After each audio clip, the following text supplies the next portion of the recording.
alors jàngat bi ak Souleymane Niang la li ñu ko doon waxee sànq ñu fas yéene wax ci votu budget bi jamono ji ci assemblée nationale la Souleymane alors bu ñu xoolee sax ci site ministère des finances et du budget am na grande ligne ñu def ci budget 2024 mais bëri na ay chiffres bëri na tamit xañ na ay kàddu yu waroo n'est-ce pas ci budget bi.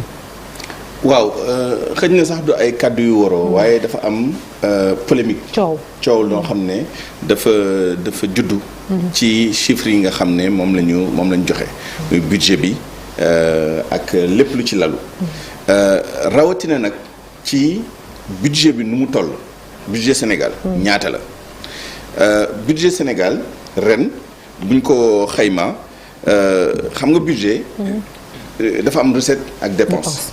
en général bu ñu nee budget suñu contexte yi ñun ak contexte dëkk yu bëri yi nga xam ne lii état bi di dépenser moo ëpp lii état bi di am ci ay recettes budget en général dañ koy natt ci dépenses yi différence bi loolooy nekk déficit budgétaire donc bu ñu nee budget réew moom mooy budget en dépense du ñu wax jamais budget en recette.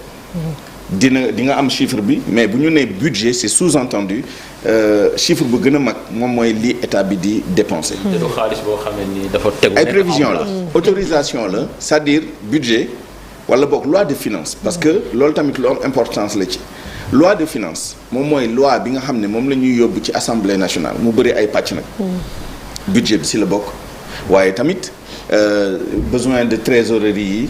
état ci la bokk ay budget annexe daf ciy bokk. ay budget ay kuréel yoo xam ne état joxu leen personnalité juridique waaye teewul dañu jëflante koppar. yooyu yëpp dañu am seen budget ñu dugal ko ci loi des finances bi député yi nag dañoo war a autoriser lépp loo xam ne recette la. pour état ak ay démembrement am ak lépp loo xam ne dépense la loolu loi des finances ci biir loi des finances mu am budget li indi coow li.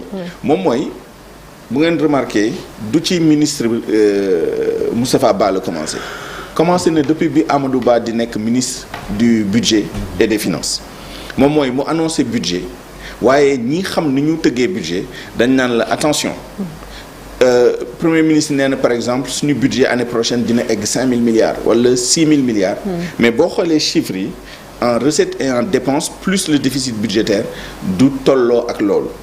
bu boobaa day mel ni dañu bëgg funki wane ni am na dayoo bu ñu toll.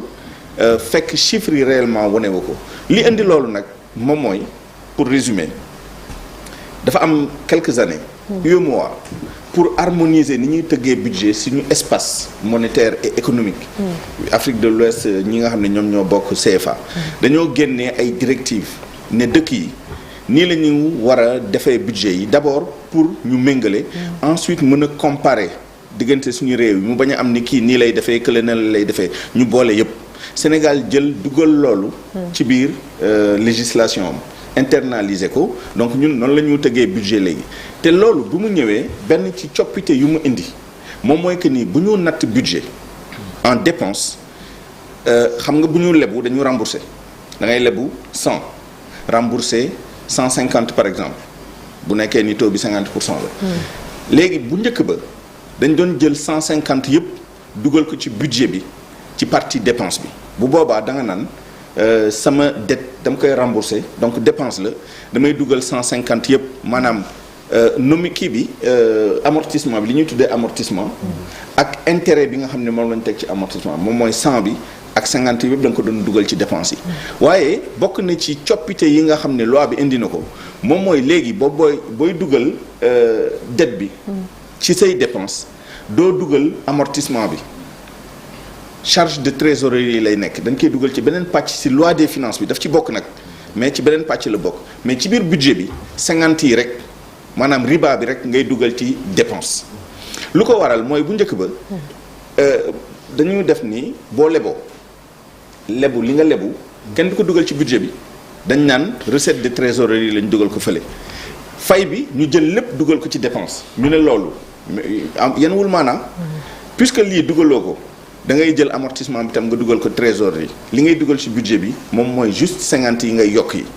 loolu nag moo indi coow li ministre bi dafa ne lii mooy budget bi 5900 et cetera en dépense ok 4000 et quelques en recette déficit 840 déficit bi wàññeeku na bu baax parce que 1045 la woon daaw ren pardon déwén dañ koy wàññi ba 840 mais mu ne bu nekkoon dañoo tëgg budget bi ni ñu ko doon tëggee avant réforme bi bu boobaa du ñu nekk à 5900 dañu nekk à 7003 milliards de francs CFA loolu yëpp lu ko waral moom mooy wane ni budget bi mu ngi yokku genre affaire yu mel noonu léegi nag nit ñi ne ko non dafa am benn principe bu ñu tuddee quand même permanence des méthodes boo ne yow lii laa appliqué pour defar sama budget doo ci dugal ay bu nekkoon dañoo jël méthode daaw bi lii la nar a joxe loolu day indi lënt ci bopp nit ñi bien que 7003 milliards yi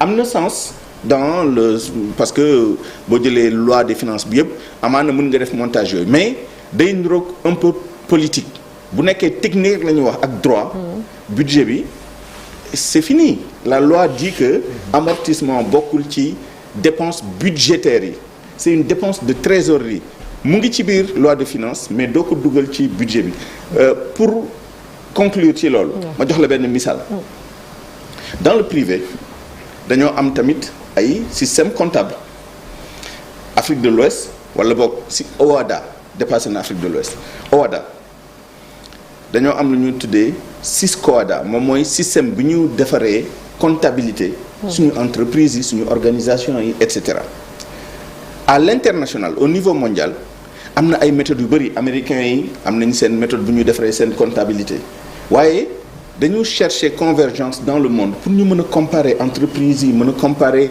les comptes des différents ñu indi lu ñu tuddee IFRS International Financial Reporting Standards le problème tey jii boo ñëwee Afrique de l'Ouest Sonatel buy def comptabilité am bu dee pour Sénégal la pour ñu mën a natt impôt bi genre affaire mel noonu SYSCOHADA lay def mais Sonatel dafa nekk BRVM or la loi dit bu nekkee ni entreprise bi day ut xaalis ci épargne publique IFRS obligatoirement lay utiliser comme méthode donc dina am ñaari comptabilité yu muy def benn bi pour l'interne et cetera mu ngi mel ni tey Sonatel bu toogoon ne waaw def naa samay compte IFRS pour BRVM les investisseurs et cetera mais ci biir loolu mu ne non léegi pour ligne bi SYSCOHADA lay utiliser bu boobaa dañ naan ko non c'est pas possible mënoo jaxase méthodes yi soit da ngay jël bii wala nga jël bële maintenant pour pour à titre pédagogique mën nga wax ni waaw def naa sama kii nii laa ko defaree mais en dehors de la loi des finances mën nga def sa conférence de presse ne waaw bu nekkoon dañoo jël beneen méthode bi lii la ñuy jox waaye dès lors que nga commencé ko dugal ci loi des finances looloo indi à l'Assemblée nationale nit ñi indi polémique boobu kon genre maquillage la ñu def ci chiffres yi non pas du tout c'est-à-dire les vrais chiffres sont dans la loi de finances budget bi déficit bi nu mu évoluer et cetera le seul problème c'est-à-dire boo indee coow yu mel nii parce que même boo jëlee rapport de présentation bi ministre bi dafa ne si on avait bu nekkoon ni dañoo jël beneen méthode bi budget bi et c'est ça le problème c'est-à-dire mën nga ne loi des finances wala nga ne et cetera mais budget dafa am définition claire sont les recettes et les dépenses budgétaires or lan mooy recette budgétaire ak dépense budgétaire loi moo ko wax lan moo bokkul ci recette ak dépense budgétaire loi moo ko wax te loi dafa ne amortissement dette bokkul ci dépense budgétaire dès lors que nga dugal ko ci à titre illustratif à titre d'exemple et cetera génn nga maintenant du domaine de la loi yaa ngi dugg ci leneen surtout nag boo ko dugalee ci la preuve tey jii bu ñu calculer suñu déficit exemple pour exemple bu nekkee ni yow da nga ne bu nekkoon dañoo jël méthode bële 7003 milliards la ñu am budget booy calculer ce déficit yokk ci ni bu nekkoon dañoo utiliser méthode bële suñu déficit du nekk 840 milliards dina nekk peut-être 1000 wala 1500 milliards bu boobaa yow chiffre bi ngay joxe ratio bi nga ne naan sama déficit dafa nar a jógee 4 wala 5% ñëw ba 3,9%, ça veut dire que ce déficit day delluwaat ay 6%. Donc il faut mu am cohérence. chiffres yi ngay utiliser ak méthode bi ngay utiliser moom mooy permettre nga am lisibilité boo jaxasee méthodes yi rek bu boobaa day fausser calcul yëpp. Donc peut-être que c'est pas pour maquiller mais c'est pas cohérent venant d'un gouvernement. ngay dugal ay éléments yoo xam ne en plus ça n'a pas de sens. Aujourd'hui quel intérêt le Sénégal am di am un budget en dépenses de 1000 milliards bu nekkee suñu recette c'est limité à 4900 milliards wala 5100 milliards.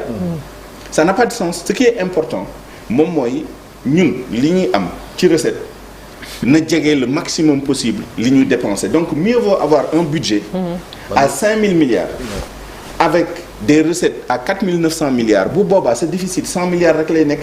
mais fii nag ñoom il se glorifie toujours de. évolution c'est une erreur. budget bi c'est une erreur. C'est vrai que budget buy yokku en dépense ça veut peut-être dire que sa économie tamit mu ngi yokku. mais c'est pas la mesure principale.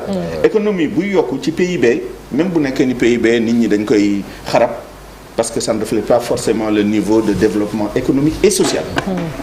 moo tax ñu dugal ay IDH ak yeneen pour xool nan la koom-koom bi ak bien-être bi yokkoo ci biir kii mais c'est pas le budget qui permet de déterminer la taille de l'économie. Budget lu muy wone surtout budget en dépense moom mooy état mu ngi dépenser qualité dépense bi nag moom mooy des lan moo jëm ci payum salaire soit dit en passant ñun suñu masse salariale déjà fonction publique. ñaari at yi ñu génn nit ñaa ngi jaaxle ci ni vraiment lu mu explosé et cetera presque 200 milliards teguwaat na ci. On est passé de 1200 milliards à 1400 milliards mais lépp tout est dans la communication. xoolal ministre bi nu mu ko présenté. mu ngi ko présenté comme ngëneel parce que ça veut dire que état bi recruter na ay jeunes. Or tout le monde dit que la vocation de l'état c'est pas de recruter des jeunes et cetera. C'est d'aider le privé. à recruter les conditions mais yokk masse salariale léegi la ko bailleur de fonds yi bàyyi mais il y a 10 ans c'était le principal combat des bailleurs de fonds limiter la masse salariale loolu Banque mondiale defoon na ko son dada avec le gouvernement du Sénégal mooy nañu limiter masse salariale bi donc des dépenses qui augmentent c'est pas forcément ngëneel ci gérer économie parce que ça veut dire peut-être masse salariale bu augmenter ça veut dire aussi des intérêts de la dette. On avait provisionné 450 milliards pour riba bi nga xam ne moom la ñu teg ci amortissement bi ma doon wax sànq moom mooy lii yokku ci li ñuy leb woon pour bu ñu koy rembourser 578 milliards ça veut dire que 100 et quelques milliards tegu na ci li nga xam ne moom la ñuy yokk ci li ñu fay ci bor yi pas ci amortissement bi de parce que amortissement bi tam yokku na mais ci intérêt yi ak commission yi xam nga ça veut dire donc que se glorifier de l'augmentation de la taille du budget en dépenses loolu warul gouvernement bi léegi nag ku nekk ni nga toogee rek nga mën a défendre ministre bi il est dans son rôle en tant que ministre des finances et du budget de présenter l'augmentation de la taille du budget en dépenses comme un point positif mais de l'autre côté en dehors des technicalités est-ce que war nañ ci boole lii war ñu ci boole lii le fait que budget yokku ça ne veut pas forcément dire mais ci loolu Cour des comptes mënuñu cee génne comme mbiram loi de règlement bi ñoom ñi nga xamante ni ñoo koy saytu tamit wala waaw il y a des retards amoon na ay temps vraiment on avait résorbé le gap ci loi de règlement yi mais apparemment ñu ngi commencé waat de la même manière qu'on a des retards sur les rapports en tout cas la publication l'élaboration je ne sais pas parce qu'on ne nous dit rien du tout mais en tout cas publication c'est-à-dire présentation du rapport au chef de l'État et publication y compris ci site Cour des comptes on a des problèmes mais à mon temps je pense qu'on n'est pas loin des années 2020 sur les lois de règlement effectivement loi de règlement moom moo lay wax résultats financiers et surtout nan la ñu doxalee budget bi et quels sont les chiffres réels c'est pas les prévisions c'est le réalisé qu'est-ce qui s'est passé malheureusement sur les 2-3 dernières années notamment les années d'application du budget programme amaguñu visibilité bi gouvernement bi par contre mu ngi def effectivement l'état des lieux état d'exécution du budget tous les 6 mois au mois de juin. En décembre on aura bouclé d'ici quelques trucs. Voilà. On va faire justement le point. ci mbirum exécution des budgets par exemple tey jii su ñu ne le ministère de l'eau et de l'assainissement mi ngi woon démb Assemblée nationale mu natt budget 236 milliards de francs CFA alors que yow Dakar daanaka léegi ñaari koñ ba ñetti koñ boo dem. mbedd mi yëpp ay ndox la yuy tuuru yoo xamee ni ci fosse yi la jógee mais tu te dis ñoom est-ce que suñuy natt seen yi dañ ci boole problème yi ñu war a régler te day mel ni que ce sont des problèmes qui ne sont jamais réglés. waaw loolu tamit débat bu mag la mooy hiatus bi am diggante ni ñu présenter yokkute budget bi ak ressenti bi nit ñi am. ci seen dundin. Après il faut avoir une vision globale de la chose c'est-à-dire. xaalis bi fan la jëm effectivement encore une fois sur à peu près 5 000 milliards de recettes. 1400 et quelques ci salaire la jëm les investissements de l'État si je ne m'abuse c'est vers 1700 milliards de francs CFA après il y a le transfert en capital loolu tamit ay investissement la yoo xam ne dañ koy jaarale ci yeneen kuréel maintenant effectivement on ne peut pas génne benn jugement global sur le ressenti de quelque part parce que de la même manière que les gens te diront que bon assainissement bi doxul ci capitales yi les grandes villes certains quartiers l'éducation démb suñu ne ñun la wooye budget bi yokku na fii parce que après il y a des écoles yu ñu prévoir oui je suis d'accord nga jël santé c'est la même chose les gens vont te dire le budget augmente d'où d'ailleurs le danger de communication excessive sur cette dimension augmentation du budget parce que day indi benn dissonance ci bopp nit ñi moom mooy que ni on nous vend chaque année que budget bi yokku na de 1000 milliards de et cetera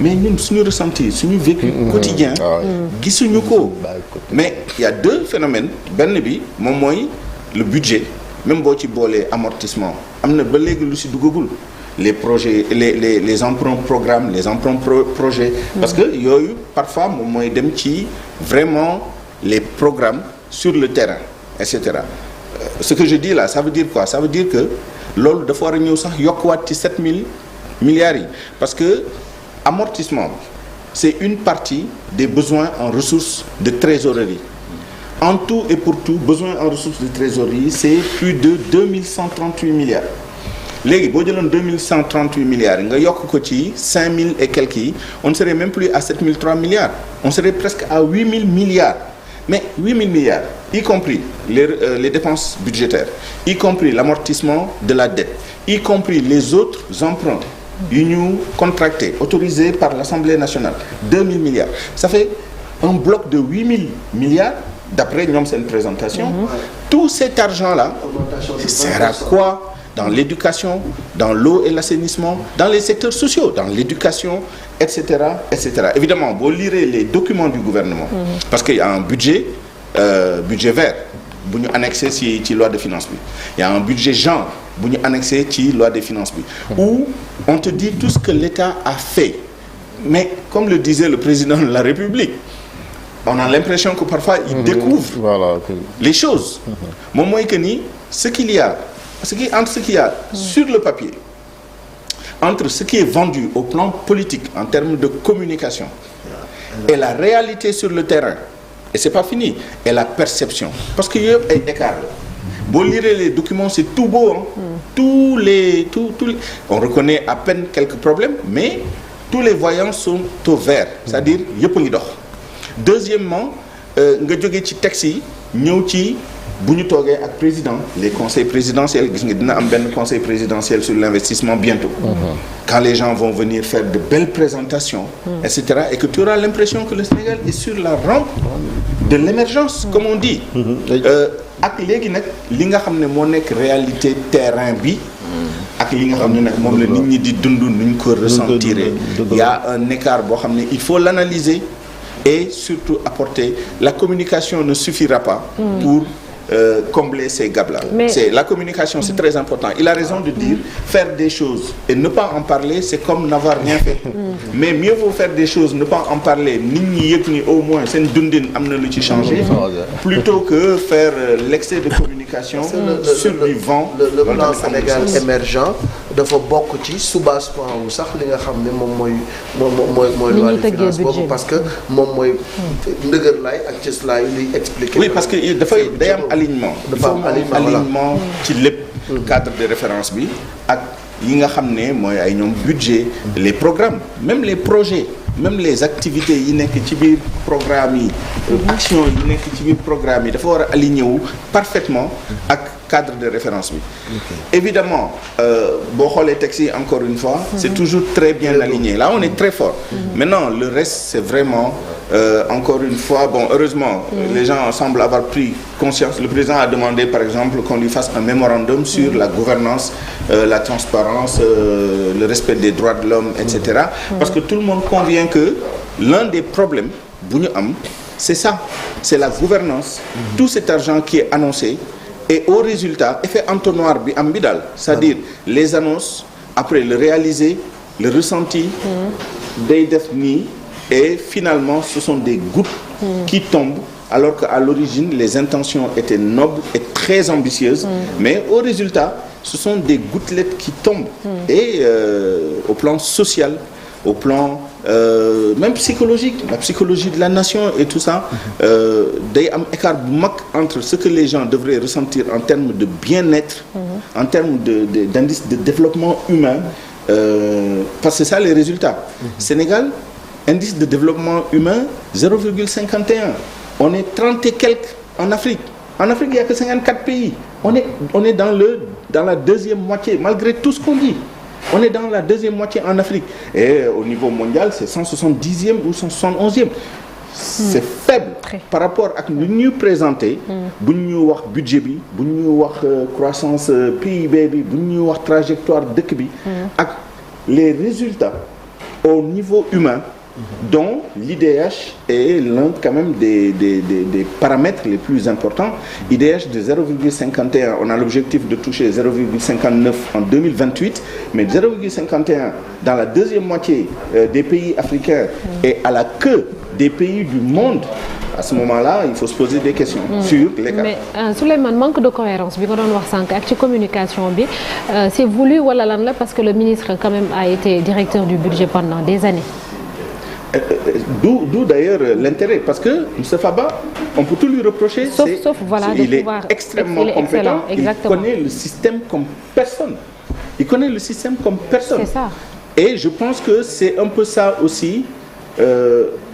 Pour moi, il faut dépolitiser, parce que dès que tu présentes un budget avec l'intention de montrer que y a des résultats et de le mettre au crédit, soit du président ou de son successeur putatif ou désigné, etc., des biaisés. Oui. Des biaisés. Ce qu'on dit là, il le sait 1000 fois mieux que nous, il maîtrise les choses, etc. Mais tout le monde sait que la dette explose, tout le monde sait que le budget...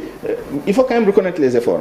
Man, le point qui m'a le plus impressionné, c'est en prévision, déficit budgétaire, nous avons de 1045 à 840. Pour moi, ça, c'est quelque chose de très important. Après, il y a des points rouges, des points inquiétants qu'il ne faut pas chercher par des éléments de langage à bonifier. Moi, par exemple, l'explosion de la masse salariale. Tout le monde sait qu'en gestion des finances publiques, explosion de la masse salariale, tu ne peux pas l'expliquer par la volonté de l'État d'absorber une partie du taux de chômage. Ce n'est pas le rôle de l'État. On nous dit qu'on a recruté, mais on ne va pas s'en sortir parce que conséquences sur la trésorerie de l'État, sur les comptes sociaux, parce que c'est une pression qui est mise aussi. Enfin, tant mieux pour l'instant, parce que quand tu recrutes des jeunes, c'est autant de personnes qui viennent cotiser pour la retraite des vieux. Mais, conséquences, d'une dans 5 ans, c'est dans 10, c'est des questions générationnelles. Et c'est la responsabilité de nos dirigeants, non seulement de gérer pour aujourd'hui, mais de gérer aussi pour demain. Donc ça aussi, nit ñi war nañ ci bàyyi xel. Inch'Allah, merci beaucoup Souleymane ci jàngat bi. Ay te ñu jàll ci ponk bu mujj muy suñu gan ñu dalal ko.